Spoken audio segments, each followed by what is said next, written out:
প্রিয় ভাইরা আমার, সেই শাম, সিরিয়ার, বসরার তৎকালীন আরবের বড় বড় মাথাগুলি এক জায়গায় বসে পরামর্শ করে একটা বাহিনী তারা গঠন করলো। ওই বাহিনীর প্রধানকে তারা মদিনায় পাঠাই দিল, যাও তোমরা মদিনাতে চলে যাও, যে খোঁজ নিয়ে দেখো মুসলমানরা এই ট্রেনিং দেয় কিভাবে, কি প্রশিক্ষণ তারা দেয়। আমার ভাইয়েরা, ওই ইহুদিদের ধর্মযাজক গোয়েন্দার প্রধান যিনি, তিনি মদিনায় চলে আসলেন। মদিনায় চলে আসার পরে তিনি মদিনার অলিতে গলিতে ঘুরতে ঘুরতে একটা সপ্তাহ তিনি কাটাই দিলেন, কিন্তু মুসলমানদের ভিতরে তেমন কোনো তিনি ট্রেন্ডিং কিছু বুঝতে পারলেন না। শেষ পর্যন্ত এক সপ্তাহ যখন হয়ে গেল, কোনো কিছু তিনি খুঁজে পেলেন না। তিনি শুধুমাত্র একটা জিনিস তার নজরে পড়ল, যে মুসলমানদের একটা ট্রেন্ডিং আমি দেখেছি। সেই ট্রেন্ডিংটা হলো, যখন নামাজের সময় হয়, ওই মসজিদের মেহরাব থেকে, মদিনার মসজিদের মেহরাব থেকে একজন আজান দেয়, হাইয়া আলাস সালাত, এসো নামাজের দিকে আসো। যখন এই বলে ডাক দেয়, ডাক দেওয়ার সাথে সাথে মসজিদের ওই মদিনার সমস্ত দোকানপাট, কলকারখানা, মেল ফ্যাক্টরি যা আছে সব দোকানপাট বন্ধ হয়ে যায়, সমস্ত কর্মগুলো বন্ধ হয়ে যায়। সবাই মসজিদে নববীর দিকে নামাজের জন্য ধাবিত হয়ে যায়। নামাজ শেষ হয়ে যায়, নামাজের পরে আবার ওই মানুষগুলো সবার কাজে কর্মে চলে যায়। ওই ইহুদিদের ধর্মযাজক, ওই গোয়েন্দার প্রধান, তিনি এই দৃশ্য দেখে তিনি চলে আসবেন। চলে আসার আগে তিনি চিন্তা করলেন, দীর্ঘ একটা সপ্তাহ আমি এই মদিনার অলিতে গলিতে ঘোরাফেরা করলাম, কিচ্ছু পেলাম না, এখন চলে যেতে হবে। যাওয়ার আগে আমি মদিনার মার্কেট থেকে কিছু সামগ্রী কিনে নিয়ে যাব। আমার ভাইয়েরা, ওই গোয়েন্দার প্রধান মদিনার মার্কেটে চলে গেল। মদিনার মার্কেটে প্রথমে ঢুকে তিনি একজন মুসলমান দোকানদারের সাথে তার দেখা হয়ে গেল। মুসলমান দোকানদারকে বলল, ভাই আমি একটা মাল ক্রয় করার জন্য আসছি তোমার কাছে, এই মালটা কি তোমার কাছে আছে? মুসলমান দোকানদার দেখে বলল, হ্যাঁ আমার কাছে মাল আছে। বলে, তুমি কেনার জন্য আসছো না শুধু দাম শোনার জন্য আসছো? এরকম লোক আছে না, মাল কিনতে যায় না, বাজারে ঘুরে ঘুরে দাম শোনে, কি আছে না এরকম মানুষ? ওই মুসলিম দোকানদার বলেন, তুমি কি কেনার জন্য আসছো না দাম শোনার জন্য আসছো? ওই গোয়েন্দার প্রধান বলেন, ভাই আমি কিন্তু এই এলাকার মানুষ না, আমি ভিনদেশি মানুষ। একটা সপ্তাহ তোমাদের এই দেশে আমি ঘোরাফেরা করেছি, এখন চলে যাওয়ার সময় এটা আমার কেনার প্রয়োজন, আমি কিনবো। ওই মুসলমান দোকান কত বড় কোরআন পেয়ে তারা ভাগ্য পরিবর্তন করেছেন, কত তাকওয়া, কত আল্লাহ ভীতু, কত ভালো মানুষ তারা হয়েছেন। ইতিহাস থেকে সাক্ষী, তাদের কথা ইতিহাসে উল্লেখ আছে আমার ভাইয়েরা। এবার মুসলমান দোকানদার বলেন, সত্যি যদি তুমি এই মালটি ক্রয় করতে চাও, তাহলে আমার কাছ থেকে ক্রয় করো না, তুমি ওই মদিনার মার্কেটের শেষে দেখো একজন মানুষ আছে, তার কাছ থেকে তুমি ক্রয় করে নিয়ে যাও। প্রিয় ভাইরা আমার, ওই ধর্মযাজক, ওই গোয়েন্দার প্রধানের মাথা নড়ে গেল, কিরে মালটা তার কাছে আছে, সে চাইলেই বিক্রি করতে পারতো, একটা মাল বিক্রি করলেই কিছু লাভ হতো তার, কিন্তু থাকার পরেও কেন আমাদের কাছে বিক্রি করলো না, কারণটা কি? কিচ্ছু না বলে আস্তে করে মদিনার মার্কেটের পিছনে চলে গেল। যে দেখে একটা মানুষ দোকানে বসে আছে, যে ওকে বললেন, ভাই তোমার পরিচয় কি? তখন ওই দোকানদার বললেন, আমার পরিচয় হলো আমি একজন ইহুদি, আমি দোকান দেওয়ার এখানে দোকান দেই মদিনার মার্কেটে। বলে, তোমার কাছে এই মালটা আছে? বলে, হ্যাঁ আমার কাছে মালটা আছে। মালটা ওই ব্যক্তি কিনলেন, কিনে তার পরিচয় দিলেন যে আমি বহির্বিশ্ব থেকে আসছি, মুসলমানদের এই দেশে দেখার জন্য আসছি, তোমার কাছ থেকে মালটা কিনলাম। কিচ্ছু না বলে মালটা কিনে ওই গোয়েন্দার প্রধান আবার চলে আসলো। তার কৌতূহল জাগলো, কেন তিনি এখানে পাঠাই দিল। চলে আসলো ওই মুসলিম দোকানদারের কাছে, এসে বলেন, ভাই আমি চলে যাব, কিন্তু যাওয়ার আগে আমার একটা কৌতূহল জেগেছে, একটা কথা তোমার কাছে জিজ্ঞেস করতে চাই। এই মালটা তো তোমার কাছে আছে, কিন্তু তুমি তো বিক্রি করলে না কেন? ওই দোকানদারের কাছে পাঠালে কেন? প্রিয় ভাইরা আমার, খেয়াল করেন, বিশ্বনবীর সাহাবী ওই মুসলমান দোকানদার কুরআনুল কারীম পেয়ে তাদের জীবনটা কেমন ভাবে পরিবর্তন হয়ে গেল। ওই মুসলমান দোকানদার চোখের পানি ছেড়ে দিয়ে কেঁদে কেঁদে বলে, ভাই আমি কি জন্য বলেছি তুমি কি জানো? কয়, না আমি জানি না। বলে, এই জন্য বলেছি, ওনার কাছ থেকে কিনতে বলেছি, তার কারণ হলো আমি একজন মুসলিম দোকানদার, মদিনার মার্কেট একটু পরেই বন্ধ হয়ে যাবে, একটু পরে মাগরিবের আজান হবে, আমি সকাল থেকে এই সন্ধ্যা পর্যন্ত অনেক মাল বেচাকেনা করেছি, অনেক লাভ আমার হয়েছে, আমি অনেক বিক্রি করেছি, কিন্তু আমি লক্ষ্য করেছি সকাল থেকে ওই দোকানদার, যে তিনি আমার ধর্মের না, তিনি একজন ইহুদি, সকাল ধরে বসে আছে, একটা মাল তিনি বিক্রি করতে পারে না। একটু পরে মাগরিবের আজান হবে, মদিনার মার্কেট বন্ধ হয়ে যাবে, সব মানুষগুলো চলে যাবে। আমার চিন্তা হলো, যদি সারাদিন একটা মাল বিক্রি করতে না পারে, খালি হাতে বাচ্চা কাচ্চার জন্য কি নিয়ে যাবে? হয়তো তার বাড়িতে বৃদ্ধ মা বাবা আছে, অথবা তার স্ত্রী পুত্র সন্তান ছেলে মেয়ে আছে, তারা অপেক্ষায় আছে, বাবা কিছু খাদ্য সামগ্রী নিয়ে, খাবার নিয়ে আমাদের জন্য আসবে। সারাদিন কিচ্ছু বিক্রি করতে পারলো না, খালি হাতে যখন বাজায় যাবে, ওই ছোট্ট বাচ্চারা কষ্ট পাবে, বৃদ্ধ মা বাপ থাকলে কষ্ট পাবে, স্ত্রী কষ্ট পাবে।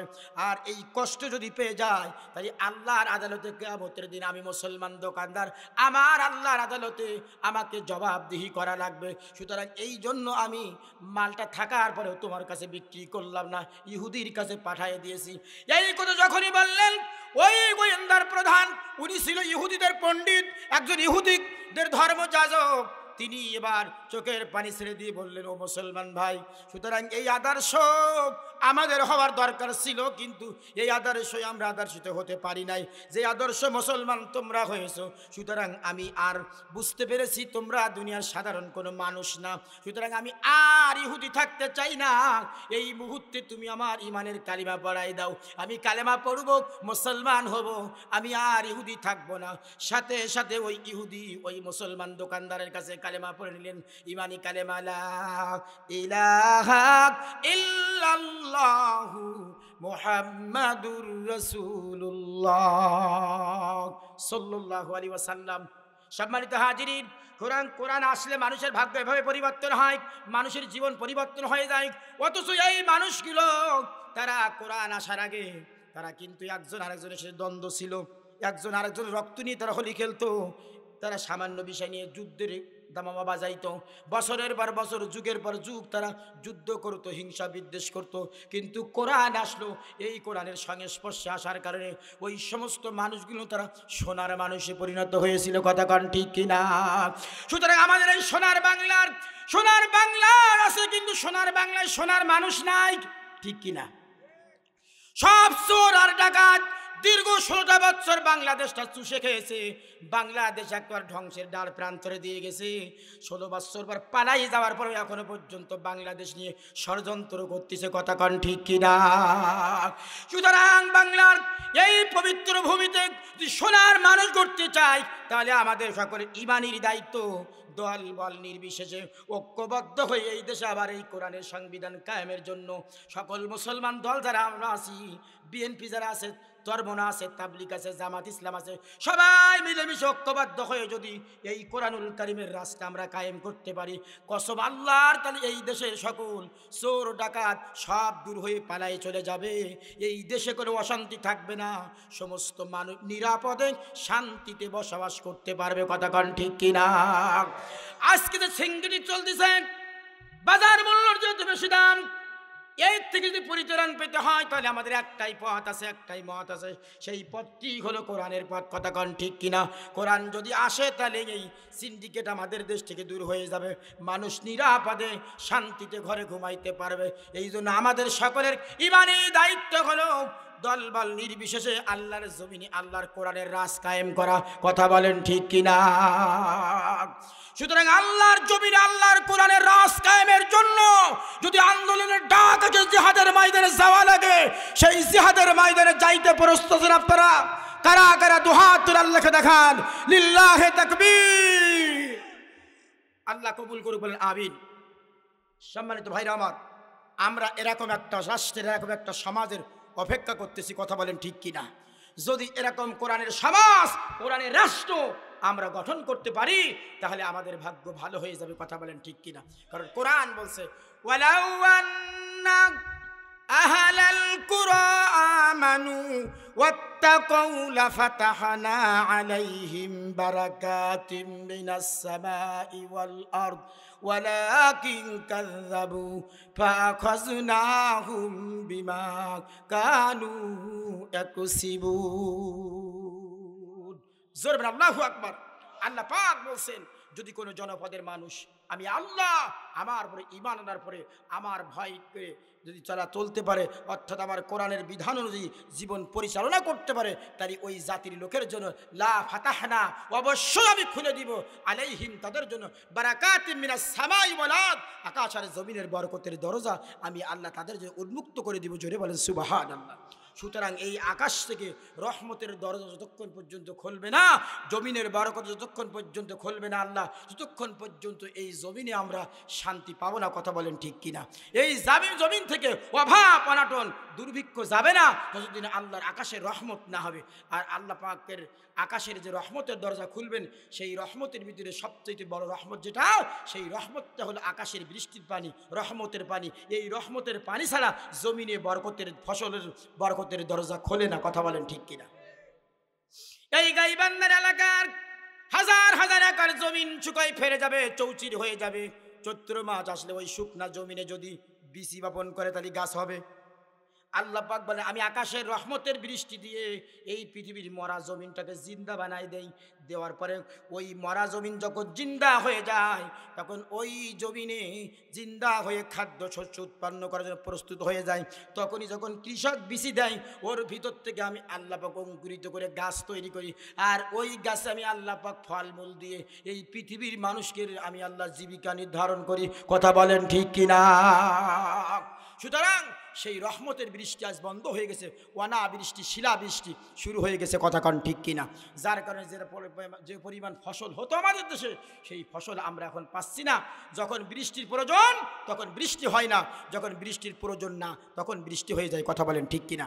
সুতরাং আমার ভাইরা, এই সব অশান্তি দূর করে শান্তি প্রতিষ্ঠিত করতে হলে কোরআনের কাছে আমাদের আশা লাগবে। ঠিক না ব্যাঠিক? সুতরাং কোরআনের কাছে আসতে আপনারা রাজি আছেন তো ইনশাল্লাহ? আমার ভাইরা, যে যাই বলুক না কেন, আমাদের টার্গেট থাকবে জমিন আল্লাহর, আইনও চলবে আল্লাহর। কথা বলেন ঠিক কিনা? জালেমরা স্বৈরাচারে যতই প্রচেষ্টা করুক না কেন, কোনো চেষ্টা করে তারা সফল হতে পারবে না। কারণ আল্লাহ পাকের জমিনে আল্লাহর কোরআনের কথা হবে ইলা ইয়াউমিল কিয়ামা, কিয়ামত পর্যন্ত। কথা বলেন ঠিক কিনা? দীর্ঘ 16টি বছর জালেমরা অত্যাচার করেছে, জুলুম করেছে, নির্যাতন করেছে, কোরআন ওয়ালাদের ফাঁসি দিয়েছে। কথা বলেন ঠিক কিনা? কোরআনের মাহফিলগুলো 144 জারি করে বন্ধ করে দিয়েছেন।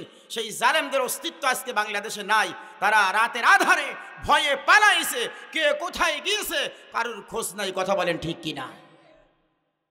সম্মানিত ভাইরা আমার, সুতরাং আমরা কোরআনের পক্ষে, কোরআনের সাথে আমাদের সম্পর্ক, আমরা কোরআন থেকে আলোচনা করব। সম্মানিত হাজিরিন, সুতরাং কোরআনুল কারীমের আলোচনা এখানে হচ্ছে। এটা প্রচার হয়েছে না, পোস্টারিং হয়েছে না? প্রচার হয়েছে, পোস্টারিং হয়েছে। হওয়ার পরেও এই এলাকার সবাই কি আসছে? এই এলাকায় কি এই কয়জন মানুষ? বহু লোক আছে না? তারা আসে নাই। তাদের কপাল ভালো না খারাপ? জোরে বলেন, ভালো না খারাপ? কারণ আল্লাহ পাকের পক্ষ থেকে যত দয়া, যত করুণা, যত রহমত, যত নিয়ামত, যত বরকত আল্লাহ দান করেছে, আল্লাহ বলেন আমি সবচেয়ে বরকতপূর্ণ কিতাব তোমাদেরকে দান করেছি। জোরে বলেন সুবহানাল্লাহ। প্রিয় ভাইরা আমার, আল্লাহর পক্ষ থেকে মানব জাতির জন্য যত বড় নিয়ামত, যত বড় করুণা, যত বড় দয়া আল্লাহ করেছেন, আল্লাহ বলেন সবচাইতে বড় দয়া, সবচাইতে বড় করুণা, সবচাইতে বড় রহমত, বড় নিয়ামত আমি দান করেছি। সেই নিয়ামত হলো আমি আল্লাহ তোমাদেরকে কোরআন দিয়েছি। আল্লাহ রাব্বুল আলামিন বলেন কুল বিফাদুলিল্লাহি ওয়া বিরহমাতিহি ফাবিযালিকা ফালইফরাহু হুয়া খায়রুম মিম্মা ইয়াজমাউন। জোরে বলেন আল্লাহু আকবার। সূরা ইউনূস 11 নম্বর পারা 14 নম্বর পৃষ্ঠার 8 নম্বর লাইনের 58 নম্বর আয়াত। এটা এই আয়াতে কারিমার ভিতরে 45টি হরফ আছে। 45 10 দিয়ে গুণ দেওয়া হয় তাহলে 45 দশকে 450। এই মুহূর্তে মহান আল্লাহ তাআলা আমাদের প্রত্যেকের আমল নামায় 450টি নেকি দান করেছে। প্রিয় ভাইরা আমার, খেয়াল করেন, আল্লাহ বলে নবী আপনি বলে দিন আমি আল্লাহ দয়া করে মায়া করে অনুগ্রহ করে কোরআনুল কারীমের মতন একখানা কিতাব তোমাদেরকে দান করেছি। সুতরাং পৃথিবীর মানুষ কোরআনুল কারীমের মতন একখানা কিতাব পাওয়ার পরে ফালকা পড়াহু, তোমরা সবাই মিলে আনন্দ করো, কারণ হুয়া খায়রুম মিম্মা ইয়াজমাউন। তামাম পৃথিবীর সব মানুষেরা মিলে যা কিছু অর্জন করেছে তার চাইতে আমি আল্লাহ যে কোরআন দিয়েছি এই কোরআন শ্রেষ্ঠ। জোরে বলেন সুবহানাল্লাহ। কোরআনুল কারীম বড়, কোরআনুল কারীমের চাইতে বড় কোনো কিতাব পৃথিবীতে নাই। একটা মহাসমুদ্র, একটা মহাসাগর। আল্লাহ পাক বলেন এই পৃথিবীতে সাগর মহাসাগর যেগুলো আছে সেগুলোও শেষ হয়ে যাবে, কিন্তু আমার কোরআনের ব্যাখ্যা শেষ হবে না। আল্লাহ রব্বুল আলামিন কোরআনের ভাষায় বলেন, কুল লাউ কানাল বাহরু মিদাদাল লিকালিমাতি রাব্বি লানাফিদাল বাহরু ক্বাবলা আন তানফাদা কালিমাতু রাব্বি ওয়ালাউ জিনা বিমিসলিহি মাদাদা। সূরা কাহাফ 16 নম্বর পারার 3 নম্বর পৃষ্ঠার 14 নম্বর লাইনের 109 নম্বর আয়াত। আল্লাহ রাব্বুল আলামিন কোরআনুল কারীমের আয়াতে কারিমার ভিতরে 66টি হরফ নাজিল করেছেন। এই 66 10 দিয়ে গুণ দেওয়া হয় তাহলে 66 দশকে 660। এই মুহূর্তে মহান আল্লাহ তাআলা আমাদের প্রত্যেকের আমল নামায় 660টি নেকি দান করেছে। প্রিয় ভাইরা আমার খেয়াল করেন, আল্লাহ আমার নবী আপনি বলে দিন এই পৃথিবীর জমিনে যত সাগর আছে, আছে না নাই? আল্লাহ বলেন সমস্ত সাগরের পানিগুলি যদি কালি হয়ে যায় আর ওই কালি দিয়ে তোমার রবের কালামের ব্যাখ্যা লেখা যদি শুরু হয়ে যায়, নবী আপনি বলে দিন লিখতে লিখতে তামাম পৃথিবীর সমস্ত সাগরের পানির উপর কালিগুলো শেষ হয়ে যাবে, কিন্তু তোমার রবের কালামের ব্যাখ্যা লেখা শেষ হবে না। এত বড় বিশাল আজিম কিতাব আল্লাহ আমাদেরকে দান করেছেন। শুধু এখানে কথা শেষ নাই, কোরআন যে কত বড় কিতাব এটার ব্যাখ্যা আল্লাহ রাব্বুল আলামিন কোরআনুল কারীমের অন্য জায়গায় তিনি দান করেছেন। আল্লাহ বলেন, ওয়ালাউ আন্নামা ফিল আরদি মিন শাজারাতিন আকলামু ওয়াল বাহরু ইয়ামুদ্দুহু মিন বা'দি সাব'াতু আবহুরিম মা নাফিদাতু কালিমাতুল্লাহ ইন্নাল্লাহা আজিজুন হাকীম। সূরা লোকমান 21 নম্বর পারার 12 নম্বর পৃষ্ঠার 13 নম্বর লাইনের 27 নম্বর আয়াত। এটা এই আয়াতে কারিমার ভিতরে 77টি হরফ আছে। ইমাম তিরমিজির বর্ণনা অনুযায়ী 77 10 দিয়ে গুণ দেওয়া হয়, তাহলে 77 দশকে 770। এই মুহূর্তে মহান আল্লাহ আমাদের প্রত্যেকের আমল নামায় 770টি নেকি দান করেছে। প্রিয় ভাইরা আমার খেয়াল করেন, আল্লাহ পাক বলেন এই পৃথিবীর জমিনে যত গাছ আছে, আছে না নাই? এই গাইবান্ধা জেলাতে গাছ আছে না নাই? আল্লাহ বলেন এই পৃথিবীর জমিনে যত গাছ আছে সমস্ত গাছগুলি যদি কলম হয়ে যায়, আর এই পৃথিবীর জমিনে যত সাগর মহাসাগর নদী নালা খাল বিল পুকুর পুষ্করিণী হাওর বাওর যেখানে যতটুকু পানি আছে সমস্ত পানিগুলি যদি কালি হয়ে যায়, আর এই পৃথিবীর লেখকেরা, এই পৃথিবীর দার্শনিকেরা, এই পৃথিবীর জ্ঞানী ব্যক্তিরা লিখতে শুরু করে দেয়, আল্লাহ বলেন লিখতে লিখতে তামাম পৃথিবীর সমস্ত গাছ রূপের কলমগুলো শেষ হয়ে যাবে, সাগর মহাসাগরের পানি রূপের কালিগুলো শেষ হয়ে যাবে, কিন্তু আমি পৃথিবীর মানব জাতির কল্যাণের জন্য, মানব জাতির জীবন পরিচালনার জন্য আসমান থেকে যে আসমানি সংবিধান নাজিল করেছি এই কোরআনুল কারীমের ব্যাখ্যা লেখা শেষ হবে না। প্রিয় ভাইরা আমার, আল্লাহ পাক বলেন এর সাথে আরো 7টা সাগর 7টা সমুদ্র যোগ করার পরে সেটাও শেষ হয়ে যাবে, কিন্তু আমার কোরআনের ব্যাখ্যা শেষ হবে না। ইন্নাল্লাহা আজিজুন হাকীম, নিশ্চয় মহান আল্লাহ মহাপরাক্রমশালী এবং মহাপ্রজ্ঞাময়। চিৎকার মেরে বলেন সুবহানাল্লাহ। সুতরাং ভাইরা আমার, এই বিশাল সমুদ্র, বিশাল সাগর সমতুল্য কিতাব, এই কিতাবের আলোচনা অল্প সময়ে আলোচনা করে শেষ করা কারোর পক্ষে সম্ভব না। সুতরাং তারপরে যতটুকু সময় আমি পাবো কথা বলবো আমার আল্লাহ পাকের কোরআন থেকে। কথা বলেন ঠিক কিনা? কিন্তু দুঃখজনক সত্য কথা, এই মুসলমানের দেশে কোরআনের হক কথা বলা যায় না।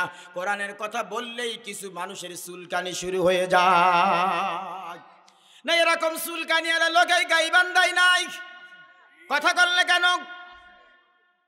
আমার ভাইয়েরা আছে মানে এই এলাকার বেশি কি প্রিয় ভাইরা আমার খেয়াল করেন, কত চুলকানি, কত প্রকার চুলকানি এই দেশে মানুষের আছে। একটু খেয়াল করেন, ছোট্ট একটা উদাহরণ দিলে আপনারা বুঝতে পারবেন। প্রিয় ভাইরা আমার, এই গাইবান্ধার মানুষ আপনারা কি গরুর গোশত খান? কেজি কত? 700 টাকা গরুর গোশতর কেজি। এটা কি আপনারা খান? বেগুন, ইলিশ মাছ, চিংড়ি মাছ, এগুলো কিন্তু জাতীয় খাবার, ঠিক কিনা? যদিও ইলিশ মাছ আমাদের জাতীয় মাছ, কিন্তু আমাদের কপাল খারাপ। আমার দেশের জাতীয় মাছ হওয়ার পরেও আমাদের দেশের জনগণের কপালে এক পিস ইলিশ জোটে না। ইলিশ সব চলে যায় পার্শ্ববর্তী দাদা বাবুদের কপালে। কথা কন ঠিক কিনা? এটা মুসলমানদের জন্য, বাংলাদেশের জনগণের জন্য অত্যন্ত বেদনাদায়ক। কথা বলেন ঠিক কিনা? এটা বড় দুঃখজনক। আমার দেশের জাতীয় মাছ, অথচ বছরের পর বছর আমার দেশের গরিব মানুষ এক পিস ইলিশ মাছ চোখে দেখে না। কথা বলেন ঠিক কিনা? সব খায় এদেশের রাম আর বামেরা আর স্বৈরাচারের দোসরেরা। কথা কন ঠিক কিনা? প্রিয় ভাইরা আমার, এই গরুর গোশত, ইলিশ মাছ, চিংড়ি মাছ, বেগুন, এগুলো হলো আমাদের জনপ্রিয় খাবার, ঠিক কিনা? সবাই পছন্দ করি। কিন্তু সত্য কথা বলেন তো, আমাদের এই সমাজে এমন কিছু লোক আছে না নাই, যেই লোকগুলো গরুর গোশত, ইলিশ মাছ, চিংড়ি মাছ, বেগুন খাওয়া তো দূরের কথা, এগুলোর নাম শুনতে পারে না। শুনলেই তাদের শরীরের ভিতরে চুলকাই খাও যায়। আছে না না?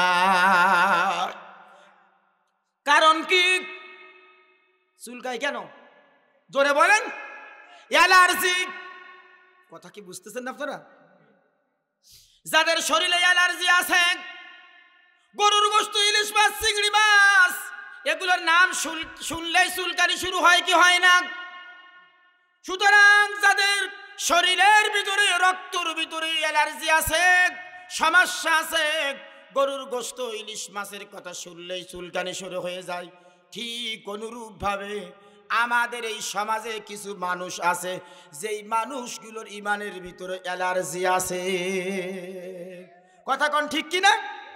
সুতরাং যার ইমানের ভিতরে অ্যালার্জি আছে, রক্তর ভিতরে আবু জেহেলের রক্ত প্রবাহিত আছে, ওই মানুষগুলোর কাছে কোরআনের কথা ভালো লাগে না।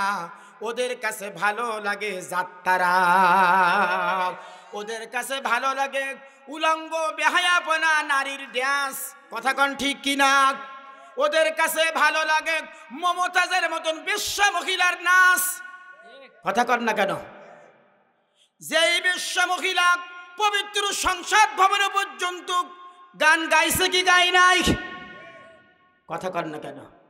অথচ ওই সংসদের ভিতরে আল্লাহর কোরআন তেলাওয়াত করার মতন একটা শয়তান আমরা দেখি নাই। কথা কন না? প্রিয় ভাইরা আমার, সুতরাং বুঝতে হবে, যাদের ইমানের ভিতরে অ্যালার্জি আছে, রক্তর ভিতরে ভাইরাস আছে, তার মানে ওর রক্তর ভিতরে আবু জেহেলের রক্ত আছে। এই জন্য কোরআনের কথা বললেই শয়তানের চুলকানি শুরু হয়ে যায়। প্রিয় ভাইরা আমার, সুতরাং শয়তানদের যতই চুলকানি হোক না কেন, কোরআনের কথা আমাদের বলতেই হবে, ঠিক না বে ঠিক? কিন্তু দুঃখজনক সত্য কথা, এই সমাজের চিহ্নিত বড় বড় জালেমদের কারণে কোরআনের কথা আমরা জমিনে বলতে পারি না। কথা কন ঠিক কিনা? বললেই জালেমদের চুলকানি শুরু হয়ে যায়, জালেমদের পক্ষ থেকে বাধা শুরু হয়ে যায়। এই জন্য আমরা দিনের দায়ী যারা আছি, আলোচক যারা আছি, বক্তা যারা আছি, আমরা মাঠে ময়দানে কোরআনের হক কথা বলতে পারি না। শুধু মাঠে ময়দানে নয়, আজকে আমাদের সমাজের, আমাদের গ্রাম, আমাদের মহল্লায়, হাজার হাজার মসজিদগুলোতেও আল্লাহ পাকের কোরআনের কথা বলা যায় না, ঠিক কি না? কারণ কি বলা যায় না কেন? কারণ যেটা আমি খুঁজে পেয়েছি সেটা হলো আমার ভাইয়েরা, আমাদের এই দেশের ম্যাক্সিমাম মসজিদ এবং মাদ্রাসা যেগুলো আছে, এই ভালো ভালো জায়গাগুলোর পদগুলো, সভাপতি, সেক্রেটারি, দায়িত্ব যারা বসে গেছে, এই সমাজের সবচাইতে নিকৃষ্ট যারা, তারা কথা কন ঠিক কিনা? সমাজের সুদখোর, ঘুষখোর, চোর, ডাকাত, লম্পট, জেনাখোর, বদমাইশ, এইগুলো টাকার বলে অবৈধ সম্পদের পাহাড় গড়েছে। আর সম্পদের কারণে এই সমস্ত ভালো ভালো জায়গাগুলো এই সমস্ত দুশ্চরিত্র লোকগুলো দখল করে নিয়েছে। আর এদের কারণে এই মসজিদে জুমার দিন ইমাম সাহেব কোরআন থেকে কথা বলতে পারে না। বাস্তবতায় আসেন আমার ভাইয়েরা, মসজিদে জুমার দিন ইমাম সাহেব মেহরাবে ওঠে কোরআন শরীফ নিয়ে। কোরআন শরীফ যখন মেলায় বের হয়ে গেল, সুদের আয়াত। কিসের আয়াত? সুদ আছে নাই নাই আমাদের দেশে? ইমাম সাহেব যখন সুদের আয়াত বের হয়ে যায়, ইমাম সাহেব একবার কোরআন শরীফের সুদের আয়াতের দিকে তাকায়, আর একবার ডাইন সাইডে সভাপতি বসা সভাপতির দিকে তাকায়, কথা কয় না। ইমাম সাহেব চিন্তা করে, আল্লাহ, এখন যদি আমি কোরআন থেকে সুদের কথা বলি, কথাগুলো সব আমার সভাপতির গায়ে যাবে। কি যাবে না? কারণ আমার সভাপতির সুদ ছাড়া জীবন যায় না। নামাজ শেষ, আমার চাকরিটাও শেষ, দরকার নাই সুদের কথা বলে চাকরি হারানোর। ইমাম সাহেব সুদের আয়াত বাদ দেয়। এবার বাদ দে ইমাম সাহেব, তিনি এবার বের হয়ে গেল কোরআনুল কারিমের ঘুষের আয়াত। বলেন তো ঘুষ আছে না? না, চলছে 180 মাইল বেগে ঘুষের ছড়াছড়ি। আজকে সমাজের ভিতরে যোগ্য ব্যক্তির কোনো চাকরি নাই, অযোগ্য ব্যক্তির লক্ষ লক্ষ টাকার বিনিময়ে, ঘুষের বিনিময়ে চাকরি হয়। কতক্ষণ ঠিক কিনা? ইমাম সাহেব চিন্তা করে, আল্লাহ, এখন যদি আমি ঘুষের কথা বলি, কথাগুলো সব আমার সেক্রেটারির গায়ে যাবে। নামাজ শেষ, আমার চাকরিটাও শেষ, দরকার নেই সুদ ঘুষের কথা বলে চাকরি হারানোর। কথা কন নাকি আপনারা? প্রিয় ভাইরা আমার, ইমাম সাহেব চিন্তা করে সুদ আর ঘুষের দরকার নাই, দেশের অবস্থা মোটেও ভালো না, দেশ নিয়ে, সমাজ নিয়ে, রাষ্ট্র নিয়ে কিছু কথা বলার দরকার। ইমাম সাহেব তাকাই দেখে সামনের কাতারে সমাজের সব নেতারা বসা। কি? আর আজকাল তো নেতার কোনো অভাব নাই, ছোট নেতা, বড় নেতা, দেশি নেতা, বিদেশি নেতা, সামসা নেতা, পাতি নেতা, নেতাই দেশ অন্ধকার, কোনো কর্মী খুঁজে পায় না। অথচ 2 বছর আগে রিক্সা চালাইতো, ভ্যান চালাইতো, মানুষের খেটে কামলা দিত, একটু পাওয়ার পেয়ে, একটু ক্ষমতা পেয়ে নেতার দাপটে রাস্তা দিয়ে হাঁটা যায় না, নেতার গরমে চলা যায় না। কথা কণ্ঠী। ইমাম সাহেব চিন্তা করে, আল্লাহ, আমি যদি এখন সমাজ নিয়ে কথা বলতে যাই, কথাগুলো সব আমার এই সকল নেতাদের গায়ে পড়বে। যেই নেতারা মসজিদের সামনের কাতার, শুক্রবারের দিন খিলাফ, অথচ এত বড় কপাল পড়া নেতা, 5 ওয়াক্ত নামাজ পড়ে না, ও শুধু শুক্রবারে পড়া নেতা। কথা কন ঠিক কিনা? তাও আর দামি দামি যাই নামাজগুলো সামনের কাতারে আগে বিছাই দিয়ে যায়। যদি কোনোভাবে ইমাম মুয়াজ্জিন বিছাইতে দেরি করে, ইমামের পরে, মুয়াজ্জিনের পরে মাথা গরম করে, চোখ গরম করে, যে আমার যাই নামাজ বিছাও নাই কেন? কথা কন ঠিক কিনা? প্রিয় ভাইরা আমার, এই সমস্ত নেতাগুলো সারা সপ্তাহ নামাজ নাই, শুধু সপ্তাহে একদিন নামাজ পড়া নেতা আমাদের দেশে আছে না নাই? ছিল কি ছিল না? যদু সেই কপাল পড়ারা সব পালাইছে। আজকে তাদের হাত থেকে আল্লাহ পাক দেশকে মুক্ত করেছেন, এদেশের মসজিদ মাদ্রাসাগুলোকে আল্লাহ পাক হেফাজত করেছেন। কথা কন ঠিক কিনা?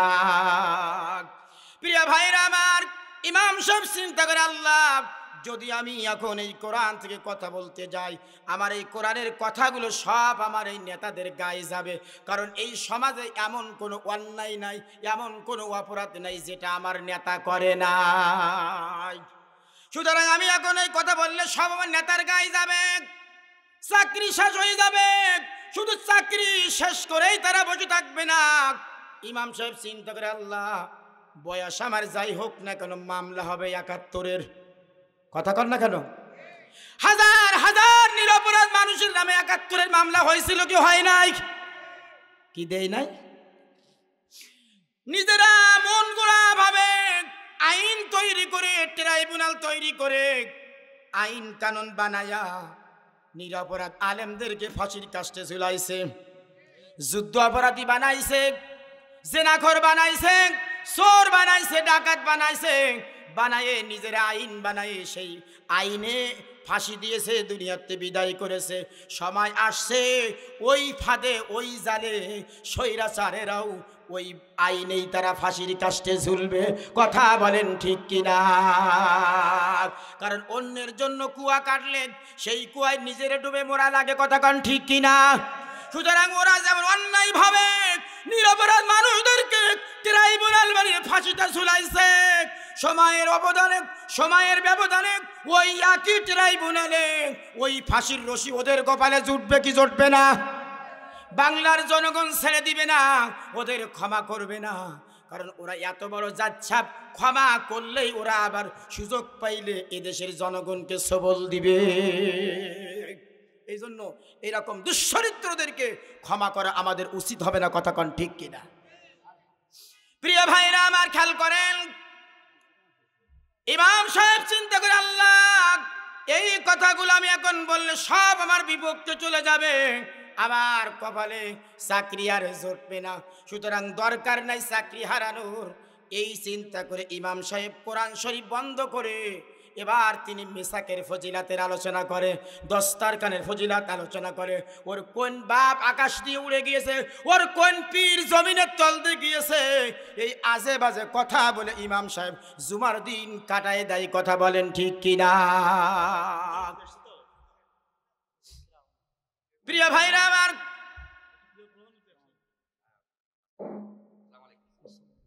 আমাদের উপরে অমানবিক নির্যাতন চলছে, চলছে না?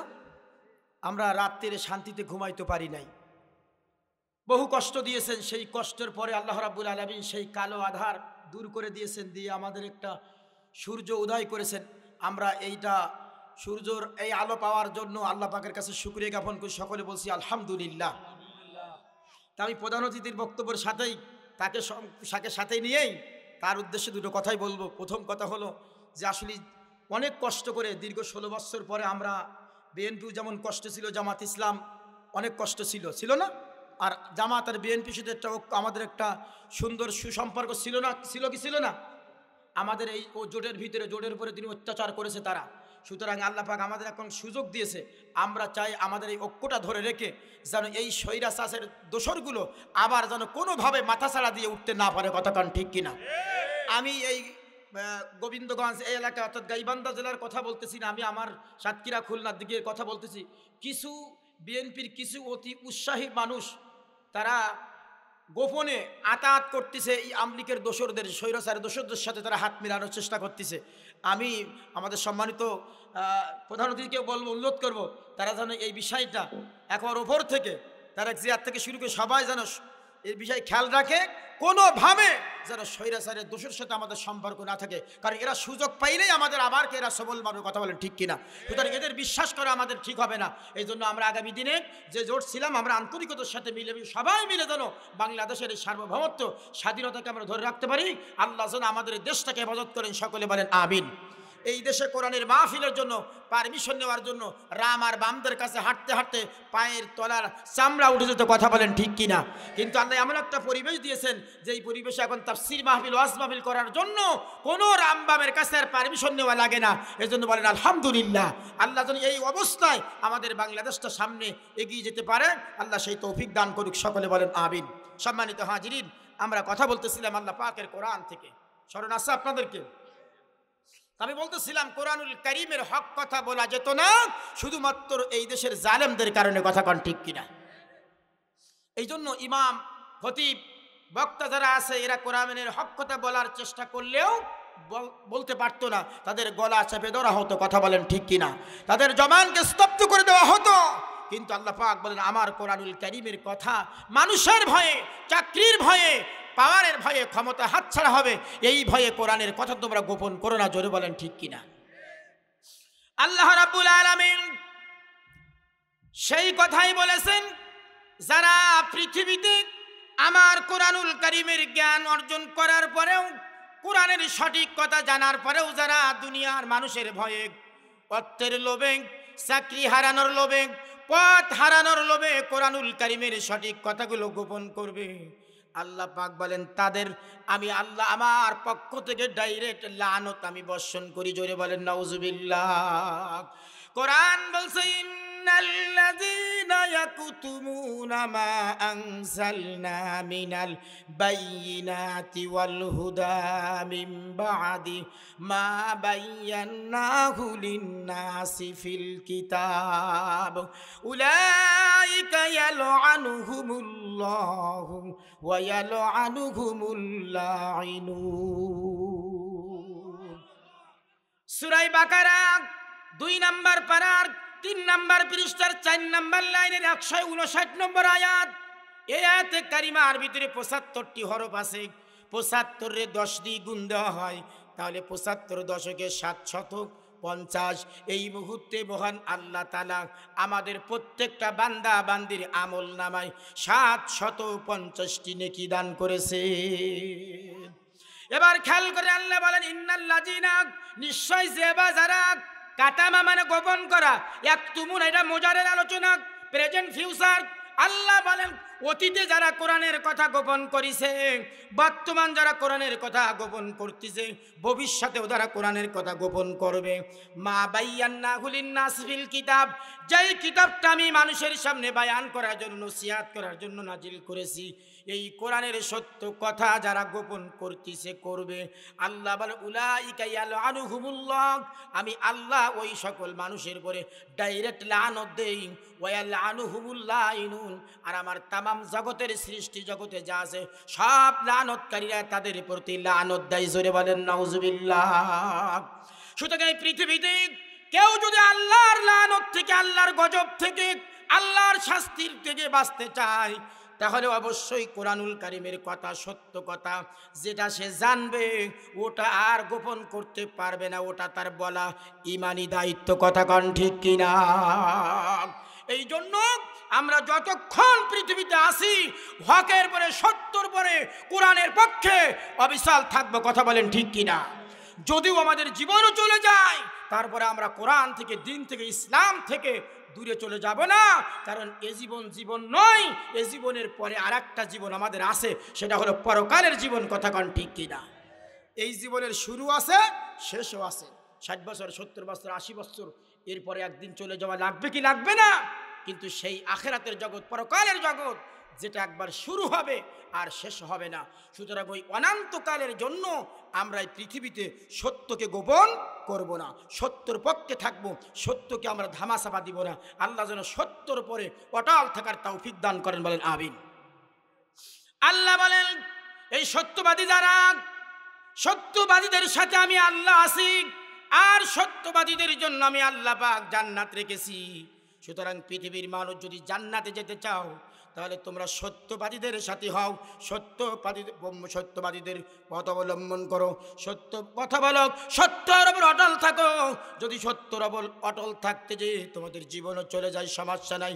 জীবন চলে গেলেই দুনিয়াতে জীবন দেওয়ার সাথে সাথেই আমি আল্লাহ তাআলা তোমাদের জন্য সুমহান জান্নাত রেডি করে রেখে। জোরে বলেন সুবহানাল্লাহ। কেমন জান্নাত আল্লাহ রেখেছে? আল্লাহ বলেন ওয়াসারিউ ইলা মাগফিরাতিম মির রাব্বিকুম ওয়া জান্নাতিন আরদুহা কাআরদিস সামাওয়াতি ওয়াল আরদ উইদ্দাতুল লিল মুত্তাকিন। জোরে বলেন আল্লাহু আকবার। আল্লাহ পাক বলেন তোমরা ওই রবের ক্ষমার দিকে, অনুগ্রহের দিকে দৌড়াও, ওই জান্নাতের দিকে দৌড়াও, যেই জান্নাত আরদুহা কারদিস সামাওয়াতি ওয়াল আরদ, এই বিশাল বিস্তীর্ণময় আকাশ আর জমিনের চাইতে বিশাল, যেই জান্নাতটাকে উইদ্দাতুল লিল মুত্তাকিন, আমি মুত্তাকিনদের জন্য সুন্দর করে সাজায়ে গুছায়ে প্রস্তুত করে রেখেছি। জোরে বলেন সুবহানাল্লাহ। আল্লাহ পাক বলেন এই সুমহান জান্নাত আমি মুত্তাকিনদের জন্য, সত্যবাদীদের জন্য আমি আগের থেকে নয়ন অভিরম দৃশ্য দিয়ে সাজায়ে গুছায়ে রেডি করে কমপ্লিট করে রেখেছি। জোরে বলেন সুবহানাল্লাহ। সেই জান্নাত আমরা আশা করি কি করি না? আমার ভাইরা, কিয়ামতের দিন যারা এই জান্নাতের অধিবাসী হবে তাদের জীবন সফল, তারা চির সফলতা অর্জন করতে পারবে। আর কিয়ামতের দিন যারা এই জান্নাতের অধিবাসী হতে পারবে না তাদের জীবনটা পুরোটাই ব্যর্থ হয়ে যাবে। আল্লাহ যেন আমাদেরকে ওই জান্নাতের মেহমান হিসেবে কবুল করেন, বলেন আমিন। সম্মানিত হাজিরিন, রব্বুল আলামিন কোরআনুল কারীমের ভিতরে বলছেন যে আমি আমার বান্দার জন্য এই কোরআন দিয়েছি। এই কোরআন যদি বান্দা মেনে নিত তাহলে বান্দার জীবন পরিবর্তন হয়ে যেত। কারণ কোরআন আমি দিয়েছি ওয়ায়ুসাক্কিহিম, মানুষের জীবন পরিবর্তন করার জন্য, মানুষের ভাগ্য উন্নতি করার জন্য, পৃথিবীর বুকে মাথা উঁচু করে দাঁড়ানোর জন্য আমি কোরআন দিয়েছি। জোরে বলেন সুবহানাল্লাহ। প্রিয় ভাইরা আমার, কোরআনুল কারীম যদি মানুষ মেনে নেয় তাদের ভাগ্য কত ভালো হয়ে যাবে, মানুষের জীবন কেমনে পরিবর্তন হবে, কতটা মানুষের জীবন পরিবর্তন হতে পারে বিশ্ব নবীর জীবনে তিনি দেখাই দিয়ে গেছেন। রাসূল করিম সাল্লাল্লাহু আলাইহি ওয়াসাল্লাম জীবনে প্রায় ২৭টা যুদ্ধের সেনাপতির দায়িত্ব নিজেই পালন করেছেন। যত যুদ্ধ জিহাদের ময়দানে রাসূলুল্লাহ গিয়েছেন প্রত্যেকটা যুদ্ধের ময়দানে আল্লাহ রাসূলকে বিজয় দিয়েছে। কথা কান ঠিক কিনা? কোন যুদ্ধে বিশ্ব নবী পরাজয় বরণ করে নাই, আল্লাহ তাকে বিজয় দান করেছেন। সুতরাং সংখ্যায় মুসলমানদের যতই কম হোক না কেন, সংখ্যা দিয়ে মুসলমান কখনো বিজয় হতে পারে নাই। মুসলমান বিজয় অর্জন করেছে তাদের ইমানের শক্তিতে, ইমানের বলে। কথা কন ঠিক কিনা? প্রিয় ভাইরা আমার, তৎকালীন বড় বড় রাষ্ট্রের সাথে যখন যুদ্ধ শুরু হয়ে গেল, লক্ষ লক্ষ সৈন্য তাদের, অস্ত্র তাদের, কিন্তু মুসলমানরা সংখ্যায় কম, অস্ত্র নাই, নিরপরাধ নিরস্ত্র মানুষদেরকে নিয়ে যখন রাসূল যুদ্ধের ময়দানে গিয়েছে সেখানেও তুমি ওই বড় বড় পাওয়ারফুল রাষ্ট্রের শক্তিশালী যোদ্ধাদেরকে পরাজয় করে বিজয় সিনাই নিয়ে আসছেন বিশ্বনবী। জোরে বলেন সুবহানাল্লাহ। এভাবে করে যুদ্ধ চুহার চলতেছে বিভিন্ন দেশের সাথে। সমস্ত দেশের বড় বড় মাথাগুলো তারা এক জায়গায় তারা পরামর্শে বসে গেল। প্রিয় ভাইরা আমার, তৎকালীন যুগে চলে সুপার পাওয়ার ছিল যারা, তারা সবাই এক জায়গায় বসে গেল। এক জায়গায় বসে তারা পরামর্শ করলো গোয়েন্দা বিভাগদেরকে নিয়ে যে তোমরা একটু খোঁজ নিয়ে দেখো মদিনার মুসলমানেরা কোথা থেকে ট্রেন্ডিংটা দেয়, এই ট্রেন্ডিং তারা কোথা থেকে শিখছে যে যুদ্ধের মাঝে গেলেই তারা বিজয় লাভ করে। আমরা এত সরঞ্জাম নিয়ে, এত অস্ত্র সজ্জায় সজ্জিত, এত বাহিনী নিয়ে যাই, তারপরেও আমরা পরাজয় বরণ করি। কারণটা কি?